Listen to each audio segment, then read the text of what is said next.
Hello students, कैसे हैं आप सब। जेपीएससी सीडीपीओ 2024 पीटी का रिजल्ट आ गया है। आप लोगों ने अच्छा स्कोर किया है और जो भी मेंस के लिए क्वालिफाई हो गए हैं उनमें से जिन लोगों ने होम साइंस ऑप्शनल लिया है, बहुत लोगों ने लिया है मुझे पता है, आप में से जिन लोगों ने भी होम साइंस ऑप्शनल के रूप में लिया है, इस होम साइंस को हम अच्छे से तैयार कैसे करें, ये स्कोरिंग कैसे हो और किन किन बातों का ध्यान रखें, ये सब हम डिस्कस करेंगे जो हो सकता है आपके एग्जामिनेशन में काम आए। होम साइंस का जब आप सिलेबस ठीक से देखोगे ना तो उसके अंदर ज़्यादा कैटेगराइज नहीं किया गया है, राइट। होम साइंस में जब आप पहले पेपर को, दो पेपर है आपका, पहले पेपर को देखेंगे उस समय उसमें आपको न्यूट्रिशन दिखेगा खास करके, दूसरे में होम मैनेजमेंट दिखेगा, तीसरे सेक्शन में जब दूसरे पेपर में आएंगे तो आपको कम्युनिकेशन दिखेगा, कम्युनिकेशन के बाद फिर आपको कुछ ह्यूमन डेवलपमेंट वाले जो सेक्शन है ना उस तरह की चीजें दिखेंगी और आपका होम साइंस का सिलेबस पूरा हो जाता है। देखने में बड़ा छोटा और अच्छा लगता है, तो लगता है कि सब कुछ हो जाएगा आसानी से और हम उसको ले लेते हैं। नो डाउट होम साइंस इतना मुश्किल नहीं है, लेकिन होम साइंस बहुत मुश्किल भी है उनके लिए जो होम साइंस लेने के बाद भी उसको हल्के में ले लेते हैं। लाइक एलएसडब्ल्यू कोई क्यों लेता है? एलएसडब्ल्यू आप में से जो भी लेते हैं शौक से तो लेते नहीं, शौक से लेने की सब्जेक्ट सोशियोलॉजी और साइकोलॉजी है। कुछ मिलेगा नॉलेज जिसको आगे हम इंप्लीमेंट करेंगे, होम साइंस में भी मिल जाएगा नॉलेज जिसको इंप्लीमेंट करेंगे। एलएसडब्ल्यू में क्या करोगे लेके? एम्प्लॉइज तो बन रहे हो प्रशासनिक अधिकारी जो उसके अंदर आता ही नहीं है, लेबर एंड वेलफेयर में। खैर ये अलग बात है, हर चीज से एक नॉलेज मिलती है, वो एक अलग बात है। बट हम जो बात कर रहे हैं यहाँ पे होम साइंस की, देखिए होम साइंस लेने के पीछे आप लोगों का जो तर्क होता है वो मुझे पता है और आप लोगों को भी पता है कि चीजें आसान है, जल्दी से कवर कर लेंगे, राइट। लेकिन मेन मुद्दा है स्कोर करने का। जब आप होम साइंस ले लेते हैं तब आपको एहसास होता है कि फंस गए, ये फंस गया सीए, आता है ना मीम्स बन के। तो होम साइंस लेने के बाद एहसास होता है कि अब फंस गए, अब कैसे करें। अभी तक लेते समय तो क्लियर, तो होम साइंस ही तो ले रहे हैं। जब सिलेबस हाथ में आता है ना तब लगता है अच्छा यही था होम साइंस, हम तो अभी ऐसे ही सोच रहे थे, झाड़ू पोछा बर्तन खाना पीना सब। देखो होम साइंस के लिए हम ये बात कह रहे हैं आपसे, वैसे ओवरऑल हर जगह थोड़ा बहुत लागू होता ही, इवन सबसे इफेक्टिव तरीका है जो हम बात कर रहे हैं किसी भी जगह लागू होगा, बट होम साइंस में खास करके ये लागू होता है और साइकोलॉजी वाले सेक्शन में लागू होता है। समझ में आ रहा है? होम साइंस और साइकोलॉजी में ये बहुत है, क्योंकि एक तरफ होम साइंस है और एक साइकोलॉजी, और साइकोलॉजी भी मिलता है होम साइंस में आके एक टाइम में। जब आप चाइल्ड साइकोलॉजी पढ़ोगे ना, चाइल्ड मनोविज्ञान, ओल्ड साइकोलॉजी पढ़ेंगे, ओल्ड मैन का जो साइकोलॉजी पढ़ेंगे वो, इसके बाद एडल्टहुड का साइकोलॉजी, उसी के साथ साथ वहां पे आपका जो होम साइंस है ना वो सोशियोलॉजी को भी उठा लेते हैं। मतलब आप जो होम साइंस लिए हो ये एक्चुअली अब घर का साइंस है ना, उसके अंदर बुजुर्ग भी होंगे, बच्चे भी होंगे, बढ़ते हुए बच्चे होंगे, प्रेग्नेंट वुमेन हो सकती है, ठीक है, बीमार बच्चे हो सकते हैं, बीमार लोग हो सकते हैं, ऑफिस होल्डर हो सकते हैं, न्यूक्लियर फैमिली, बिग फैमिली हो सकती है, सबकी अलग समस्या, सबकी अलग रिक्वायरमेंट। ऐसे मोहल्ले हो सकते हैं जहां पे बच्चों के लिए बढ़िया वो ना हो सकता है ऐसा एनवायरमेंट जो उनके लिए सुटेबल ना हो। तो ऐसी कई सारी चीजें। उसके बाद आपके पास जितनी ही पैसे हैं, जो जिस भी स्टेटस में, उसमें आप अच्छे से कैसे चीजों को मैनेज करें, कैसे आप जो भी बजट आ रहा है उसको हम ठीक से मैनेज करें, तो ये सारे होम साइंस के अंदर आता है। इसके अंदर बायो का सेक्शन आ जा रहा है, सोशियोलॉजी का सेक्शन आ जा रहा है एंड साइकोलॉजी का, ठीक है। तो बायो, सोशियोलॉजी, साइकोलॉजी, उसके बाद होम साइंस। अब ये सब है, इसके साथ इंटीग्रेट है। जब हम होम साइंस लेते हैं उस समय ध्यान नहीं रखता। अब हम आपको फटाफट बताते हैं क्योंकि आपके पास भी समय कम है और एग्जामिनेशन की तैयारी करनी है। होम साइंस में आपको अच्छा स्कोर करना है तो जो मैंने अभी बताया थोड़ी देर पहले जो करना होगा, दैट इज चिंतन मनन। होम साइंस को आप इंटरलिंक अगर आपने नहीं किया तो ये आपका सिलेबस बहुत बड़ा हो जाएगा, ये हालत खराब करेगा। और अगर आपने इसको इंटरलिंक करना सीख लिया तो ये सिलेबस आपका 20 घंटे का है, इतना ही है। अगर होम साइंस को ठीक से लिंक कर लिया तो इसमें तो कुछ है ही नहीं। एलएसडब्ल्यू की तरह ना इसके अंदर एक्ट याद करना है, ना सोशियोलॉजी साइकोलॉजी की तरह कोई थिंकर है। समझ में आ रहा है? कोई थिंकर नहीं है, तो ना कोई थिंकर है ना कुछ। यहां पे जो आसपास की चीजें हो रही है इसको हमें इंटरलिंक कर देना है। With proof, examples, current examples and other data. हमें उसको डाटा के साथ, एग्जाम्पल्स के साथ जो चीजें चल रही उसको प्रैक्टिकल तरीके से प्रूफ करना है। दैट इज इनफ, इतना काफी है साइंस एंड टेक के लिए, सॉरी होम साइंस के लिए। ठीक है, अब सवाल है कि ये बायो कहां से आ गया। तो आप देखते होंगे न्यूट्रिशन की बात हो रही है, किस फूड में कितना न्यूट्रिशन है, किस तरह के एज ग्रुप को हम किस तरह का न्यूट्रिशन देंगे, किस कैटेगरी के लोगों को किस तरह का न्यूट्रिशन देंगे।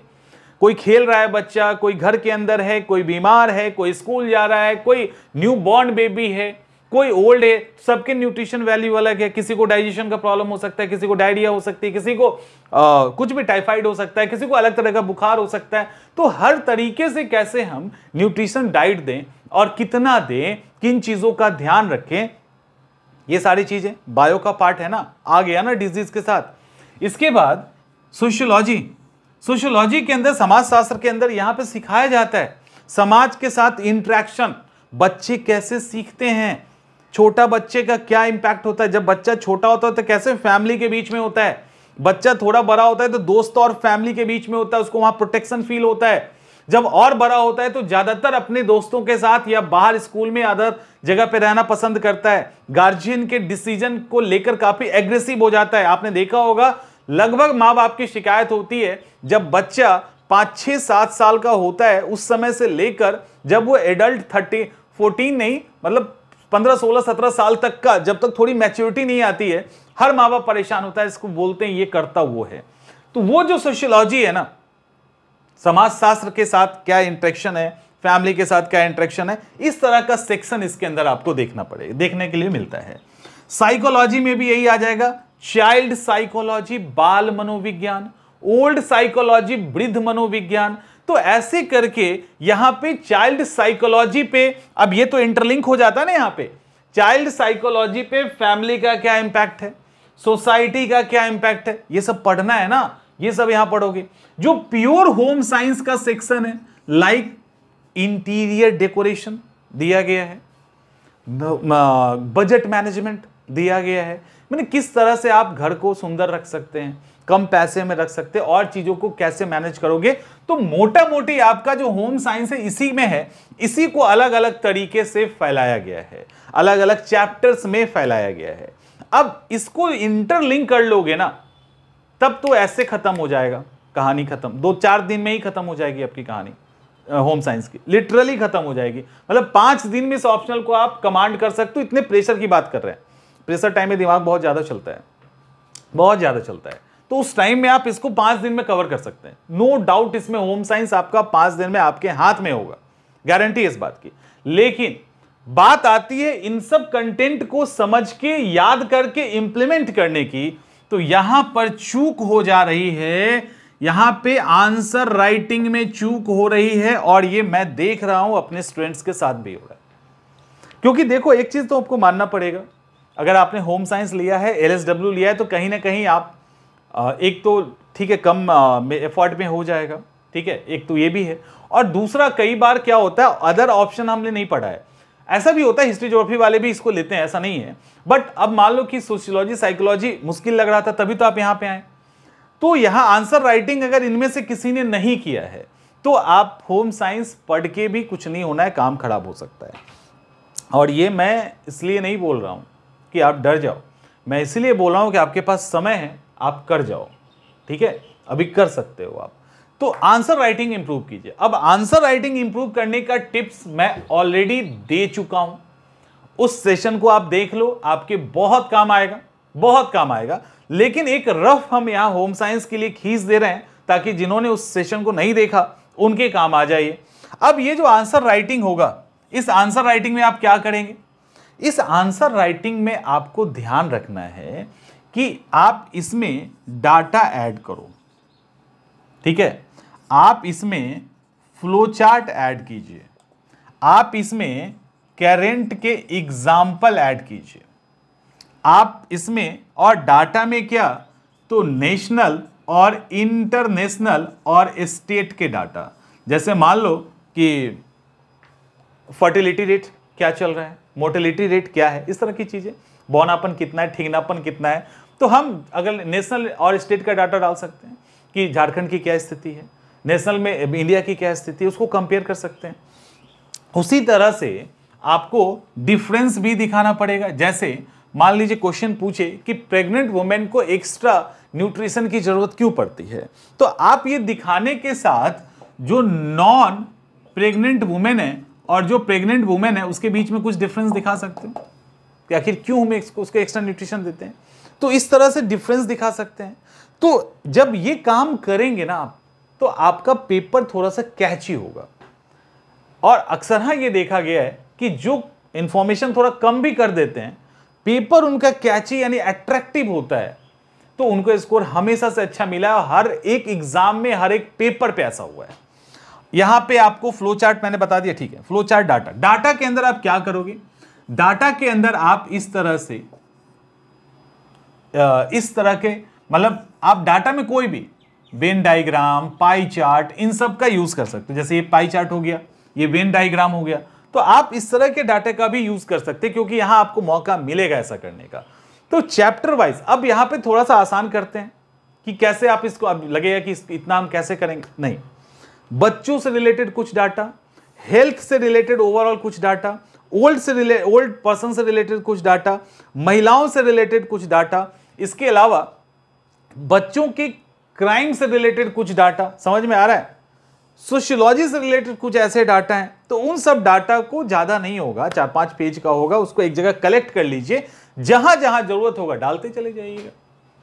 करंट से आपकी चीजें प्रूफ होती है, ठीक है, उसको आप प्रूफ कर पाते हो, तो ये इंपॉर्टेंट होता है। कुछ भी लिख रहे हैं आप तो लिख रहे हैं, बट उसको प्रूफ कैसे करेंगे। तो होम साइंस में आपका पहला काम है, जितना भी सिलेबस के अंदर चीजें दी गई उसको इंटरलिंक करके समझ लो। एक जगह न्यूट्रिशन अगर ऊपर पढ़ा आपने, तो वही न्यूट्रिशन पढ़ लीजिए, न्यूट्रिशन वैल्यू पढ़ लीजिए। अब वो न्यूट्रिशन में अलग अलग लोगों को कब क्या देना है वो नीचे में आपको मिलेगा, नहीं जाना हमको वहां पे।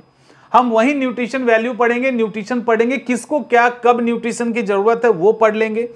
फूड पकाते समय यानी भोजन जब पकाया जाता है तो उस समय न्यूट्रिशन वैल्यू को कैसे प्रोटेक्ट करें, खाना कैसे बचा के रखें, ठीक है, खाना प्रिजर्व कैसे करें, किस तरह के फूड को हम कैसे पकाते हैं, टाइप्स ऑफ कुकिंग मेथड, इन सबको आप वहां पे कर लीजिए एक ही साथ वहीं पे खत्म करो कहानी।